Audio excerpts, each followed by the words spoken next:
The Beach Boys with another great unreleased song called It's a New Day, one of the many lost gems found on the recent Beach Boys box set called Feel Flows, which covers the recording sessions that resulted in the albums Sunflower and Surf's Up.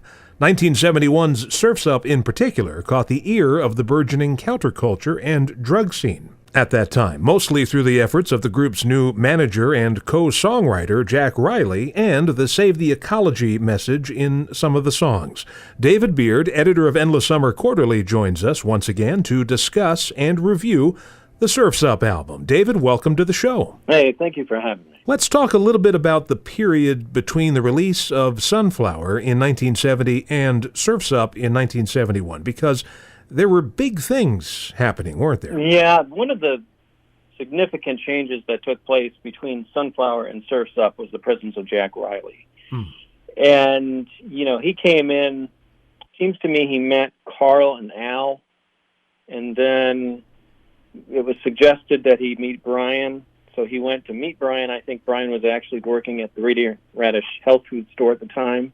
And Carl Wilson and Jack became fast friends. And Jack very much leveraged a number of things to kind of get his way. But he was a DJ, and he understood the underground music scene. So that's kind of the transition. And I think Jack Riley was really, in part, responsible for getting their music out to a new audience that normally wouldn't even have looked the other way. It's an interesting phenomenon to me because I feel that the Beach Boys music from 1967, from Smiley Smile and Wild Honey, Friends, and albums we've talked about, 2020, Sunflower, I feel all of that music was hip. Personally, I feel all of that music is maybe even beyond hip. But there seemed to have been something lacking in the presentation and maybe a kind of direction lyrically and stylistically, and somehow Jack was able to fine-tune that to the point where the Beach Boys, when they get to Surf's Up, even though they just made a strong album with Sunflower, now everything is sort of coming together in a way that's palatable, as you said, to that underground audience. We just heard track 1 on the Surf's Up album, Don't Go Near the Water, which has that ecology message I mentioned earlier. It's certainly of its time. In fact, Earth Day had only begun the year before, and the ecology is still a concern of the group today, as it is to everybody, really. And this is mostly Al, but Mike was very much in agreement. They understood the way that the world around you is treated. And I think that's what this speaks to. I think, Al had not quite moved out to Big Sur yet. But I think this music it points to who he's going to become. And the coda of that song sounds like it comes from the Smile period. I don't know if it does. Yeah, it definitely has that vibe to it. We talked about this for the Sunflower stuff. Daryl Dragon, who went on to become captain of Captain and Tennille, with Tony Tennille. This was him working on the song with Al. He was more involved with some than other recordings, but he kind of came in at the end.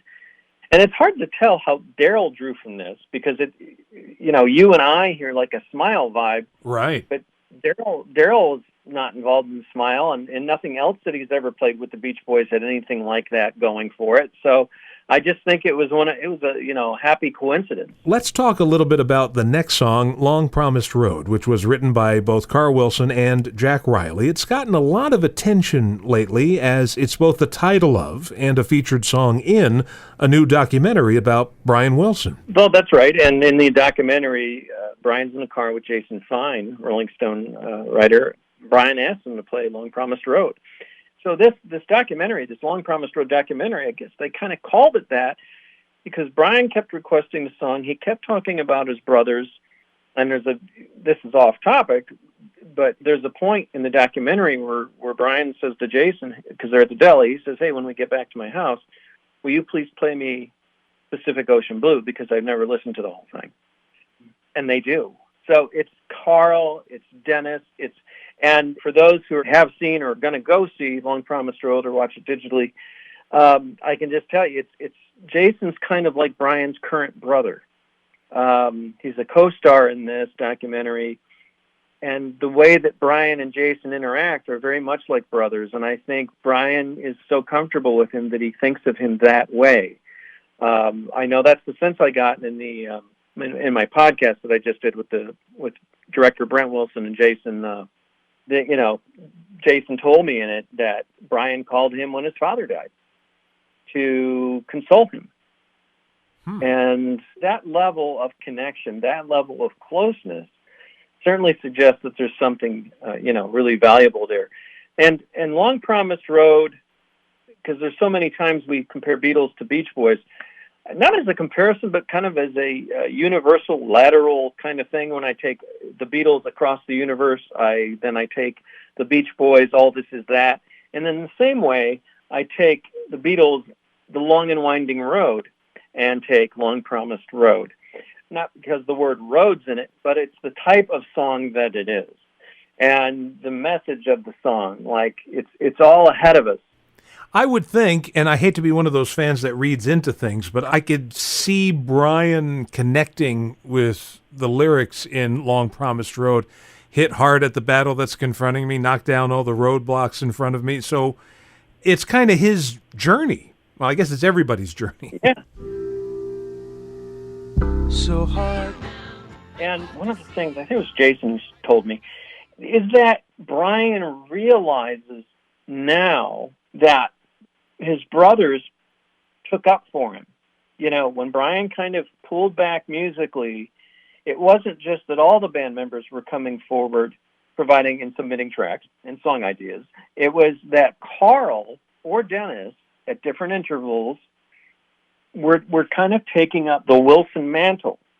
So, like with Sunflower, yes, Dennis contributed a lot. But Dennis never really took the reins of anything. I mean, imagine if he had, because the Beach Boys story would be quite different.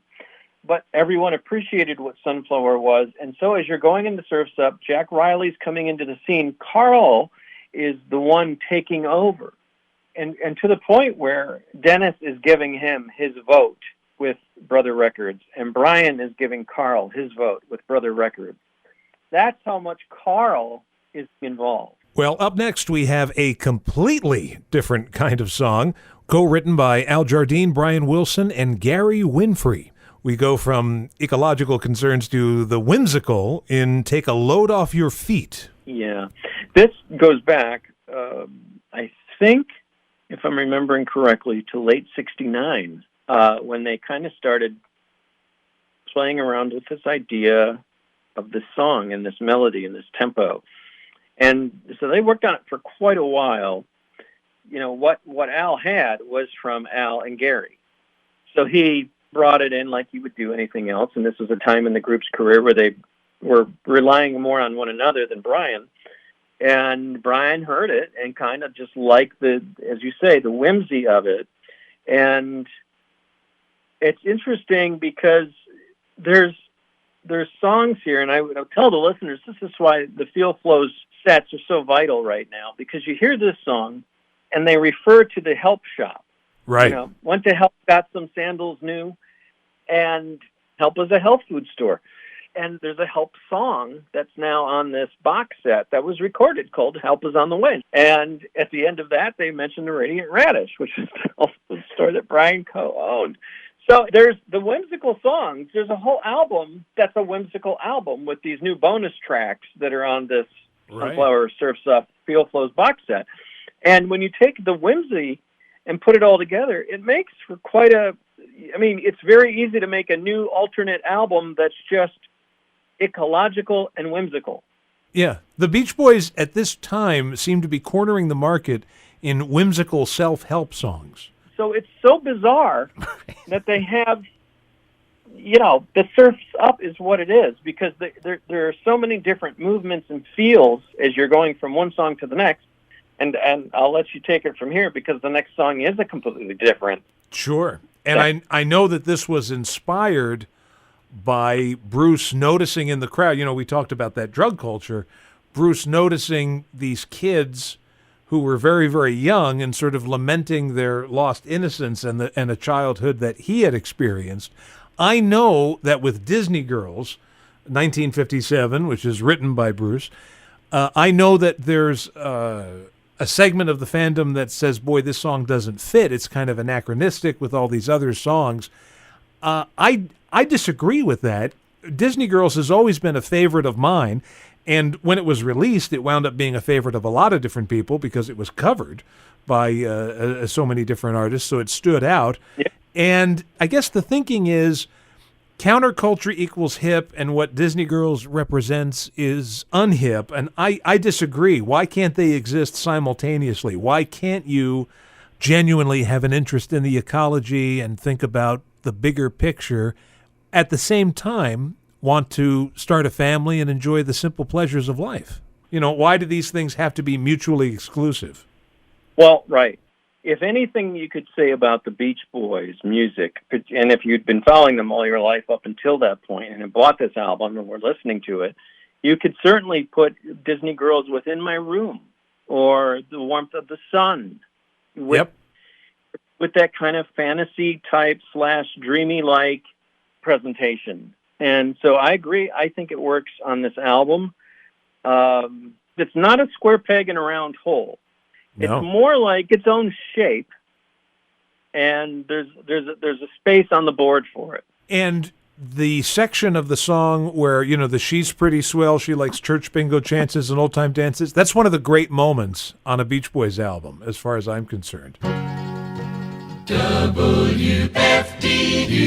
FM. And now we're going to get into a completely different vibe after Disney Girls, a rewrite of Lieber and Stahler's Riot in Cell Block 9. If ever you wanted to know what was happening in the culture at that moment, Mike Love is going to give it to you on Student Demonstration Time, which references Kent State. I mean, it's right out of a newspaper. It's like Mike reading the newspaper to you.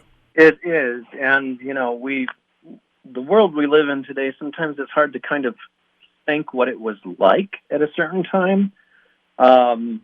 If you tuned into the news, there was a period there in the early 70s where they were still trying to figure out how much they should show us. And during the Vietnam War, they ended up showing a little too much. And Mike was jolted when he had the TV on one day at what was going on. And he was already kind of sensitive to world problems because when you tour, you're not really seeing the world, per se, with its problems. You go to a place, you show up, you go on stage, and then you walk out, and there's people there. And you just play your music. But the culture had become replete with angst. And the Kent State shootings were one of those things that, was covered heavily in the news. And when Mike saw that, and this is around the time, this is after Martin Luther King's assassination, Bobby Kennedy's assassination, and I can't remember how he said he took Riot in Cell Block 9, decided to make that the one. But I think from the new Fuel Flow set, they're actually performing Riot in Cell Block 9. Right. And I think, because the word riot is in the song title, that's where the inspiration came from, where he's like, let's do this song because it's already out there. This speaks to this chaos that's going on in the world.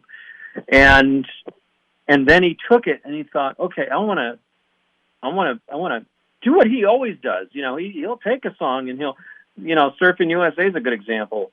I'm going to take a song and I'm going to put my own lyrical slant on it so I can communicate to the listener what I'm thinking about. And they had one mic in the studio, and then they got the equivalent of a Radio Shack megaphone. Right. So they recorded Mike doing the regular vocal, and then they recorded him doing it through this little cheap little megaphone to give you the presence when you're listening to it that he's kind of standing outside where there's a demonstration and he's speaking to the people around him. And that, visually speaking, is pretty ingenious. And we have to mention the name Steve Desper. When you listen to Sunflower and Surf's Up, if there's anything that you like on those albums, it's due in large part to engineer Steve Desper, because he was there. He knew how to execute whatever it was the group wanted to achieve. It's the same thing if you go back to 1965, 66, where Brian's in the studio with the Wrecking Crew. Why? Because he knew he could come to them and say, this is what I want, and that they could do it right away.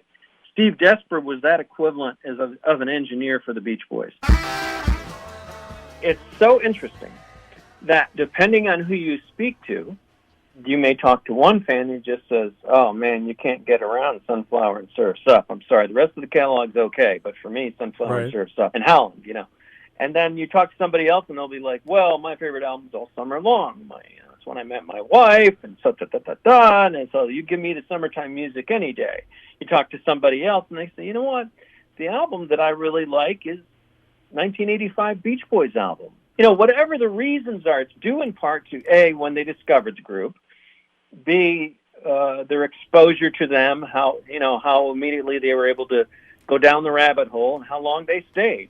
But the beautiful thing is if you do go down the rabbit hole and you stick around a while and you learn the whole catalog and don't worry about who's producing or who wrote what, or just let it become a part of your love of the group, it's really astonishing to listen to one album and then listen to another album, say from another era, and just go, wow, it's so different. It's a different type of music, but yet it's still good in its own way. But it's so different in its own way. That's why I think they have such a diverse fan base, is that somebody says Love You is the best album. Somebody else says, no, it's Summer Days. Somebody else says, no, it's Pet Sounds. Somebody else says, no, I like Summer in Paradise. And it's what I tell everybody, whatever you like is all that's important. Just be a part of it and connect to it and enjoy it. Don't worry about the rest. Well, the thing is with the Beach Boys, and I'm sure you'll agree, they've done so much, and they're so idiosyncratic and so complex that if you go down that rabbit hole, you're going to find your Beach Boys. You know, you're going to find the Beach Boys that are going to be perfect for you. And all of the iterations of the Beach Boys, all the many different guises, whether it's the philosophical songs or the whimsical songs or the good time songs or whatever they do, all of it is valid. That's exactly. I mean, it's one of the richest catalogs there is. Then there's a lot of diversity there that I think surprises a lot of people. Well, we're going to get to some diversity here on side 2 of Surf's Up. Now, the song that starts off side 2 is to me a masterpiece. I'm going to be honest. First of all, I always liked Feel Flows. The minute I heard it, I loved it. And I loved it even more for some reason, I don't know why, but when it was used in the film Almost Famous at the end, it seemed to become more special. I don't know why, but in my mind it did. And I have been at times critical of Jack Riley's lyrics. I feel sometimes that they are attempting to reach the heights of Van Dyke Parks and not quite getting there. But I will admit that they work. I'm not sure what Feel Flows is about, but as an experience, it's wonderful. Mm-hmm. Well, yeah, one person told me that the song was about, it had sexual context. And when I heard that, I was like, what? And then I listened to the lyrics, and I thought, well, I suppose.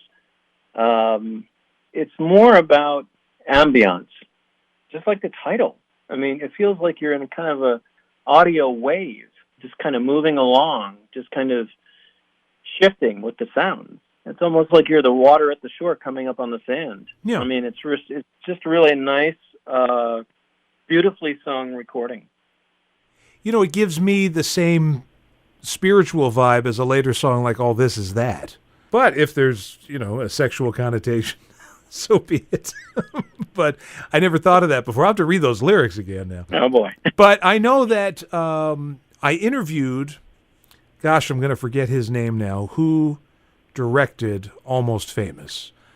Cameron Crowe. Cameron Crowe. I interviewed Cameron Crowe several years ago, and he told me that he screened that movie for Brian.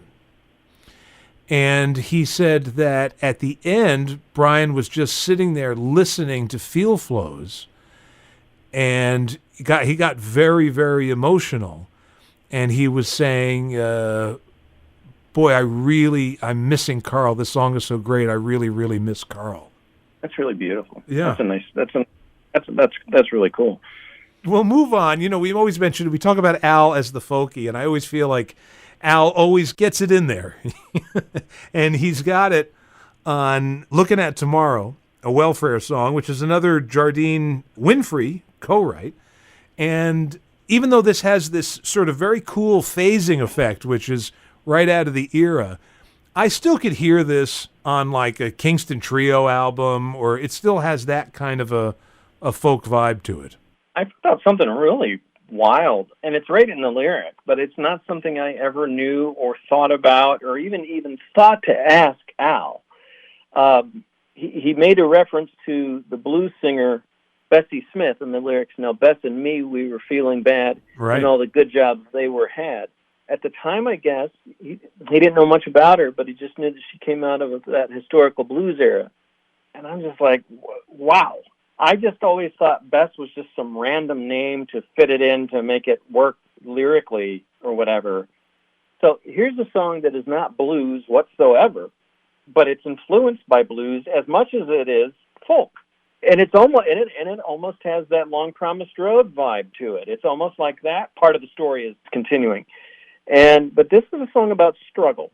It has its own type of message, and then when you understand it, Al was actually thinking about somebody in particular, not a long-lost love or anything like that, but no, he's thinking about a blues singer and her struggles. And I'm like, whoa, that's a whole thing that I hadn't even thought of. And yes, to your point, Al's love for the Kingston Trio, leaks in here because he borrowed the melody from Nick Reynolds. He told me he begged, borrowed, and stole the melody to the Wanderer. So the ecological and the whimsical come together on the next track on the album, A Day in the Life of a Tree, written by Brian and Jack Riley. I have heard people who will listen to this song and think, this is so odd, that they chuckle, and then there are some people who are really moved by it. So it seems to have a different effect on different people. But is this, in fact, Jack Riley singing? Yeah, it is Jack. And the story that I understand, because I put it in the summer 2021 edition of ESQ, I was able to find some quotes from Jack. And one of the quotes was Jack talking about Brian and he writing the song, and then the situation as to how it came out that Jack ended up doing the vocals, because Brian kind of more or less tricked Jack into doing it. He said, will you just go ahead and lay it down? I want to record it and hear what it sounds like. And he did. They said, oh, no, do that again. He said, okay. And he's like, we got it. So it's my understanding that it wasn't, from Jack's position, it wasn't something that he planned to be doing.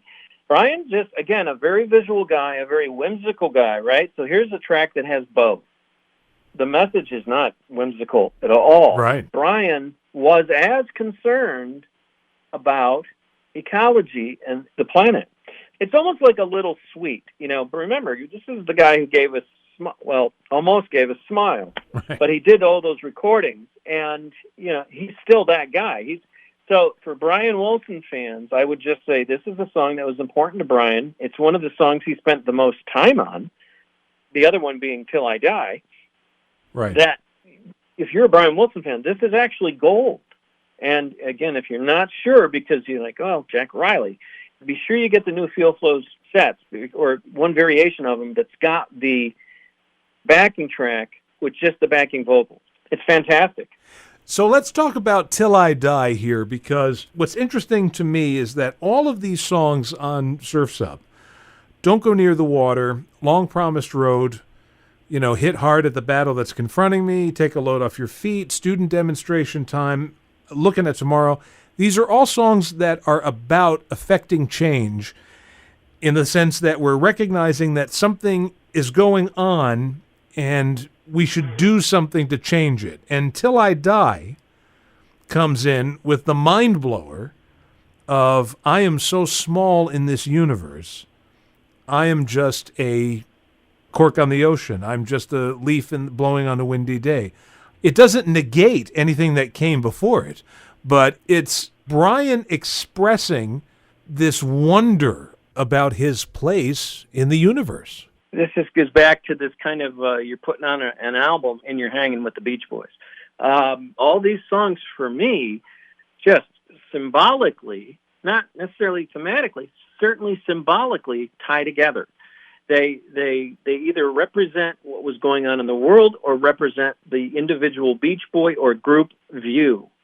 And as much as Till I Die is it, so is Disney Girls for what it represents. Right. You know, Disney Girls looks back at youth, Till I Die looks forward at death. So it's all there. I understand the situation. I guess Carl and Dennis did not agree on how to close the album or whatever. And by that time, I guess Jack Riley had convinced Carl, I'm guessing, to finish Surf's Up, because Al dug it up out of the vault and brought it over to Carl and said, look, we should do this. And here Dennis had, you know, Wouldn't It Be Nice to Live Again? Wonderful song. Which it's right there. It fits thematically. It's right there with either the vulnerability, the mortality. It also looks back at the past of youth. I mean, it's all of it. And for whatever reason, it just did not work out. They just had a disagreement. And so Dennis took it. And it's a shame. So now here you are at Surf's Up, the last song on the album. And any fan who was hip, you know, back in the mid-'60s when Pet Sounds came out, you're well aware that there was supposed to be a Smile album because it was publicized. And you're like, okay, this album's called Surf's Up. I remember because Brian did perform the song on CBS. I mean, this was out there, you know, and then some of the songs came out, but not all of them, or they came out in different forms. And so Surf's Up, being on the album, being finished, Brian was so convinced that you shouldn't do anything with the Smile material because buildings had burned down when he was working on a fire or something, and some other things happened. He just convinced himself that Smile should not be released. Nobody should hear anything from it. And they got, you know, Al brought the tape of Surf's Up. They started working on it. Of course, their studio was in Brian's house, so he's listening to it, so he'd have to leave. He'd leave because he didn't want to hear it. Right. And then they just thought, okay, well, we're done. We're ready to mix it. And they're right there. They're just about to do the final mix. And Brian Blake comes in and goes, I got it. And they're like, what? And he says, I got the ending for your song. And he came in with a children's song. Their song is Love, and the Children Know the Way. Right. He came in with that. And that, they tacked it on at the last minute. And it's perfect. When you get to the end of the album, you want more. We always talk about the album covers, and the cover of Surf's Up is a very somber painting of a Native American atop a horse. It's from a sculpture, right, by James Earl Fraser in Wisconsin. The End of the Trail. Yes. Speaks right to Till I Die, and A Day in the Life of a Tree, and Looking at Tomorrow, and Long Promised Road, and Feel Flow. It's all there, and it works out musically inside, that what you get inside is a statement that matches the cover. Let's transition into talking about Endless Summer Quarterly in the remaining moments we have here, and the most recent issue. Yeah, this Audrey Wilson issue was something that I think I wanted to do for roughly a year and a half to 2 years now, because whenever you talk about the Beach Boys, Audrey would get mentioned maybe, but if it really got into a discussion about the parents per se, then typically it got into Murray, because Murray had been a songwriter, managed the group for a while, that type of thing. So that's kind of history always kind of takes that narrative, and rightly should, because it's an important part of their history. But I thought, my gosh, it occurred to me that I thought, there's not a whole lot out there about Audrey that I can Google or anything. So to do it, I did a conference call with Annie Wilson Cargis, who was Carl's first wife, and the mother of Jonah and Justin. And so I got a conference call with Annie, Jonah, and Justin. And I said, this is what I was thinking about doing. What do the three of you think? And they liked it. And so they gave me some names of the people that I should pursue to do it. And I'm sure I could have had these conversations privately with the family. I'm sure they would have shared them, but I just love the fact that they were open to the process of putting them in print for the kind of, for everyone to enjoy. And it's really special. I mean, it's so cool that we get a glimpse, because it's only a glimpse of Audrey. And what's so unique about this new issue is we have Annie's story also talking about Carl. So this issue leads, the fall 2021 edition leads to what's coming next, which was an entire edition dedicated to Carl Wilson in celebration of what would have been his 75th birthday.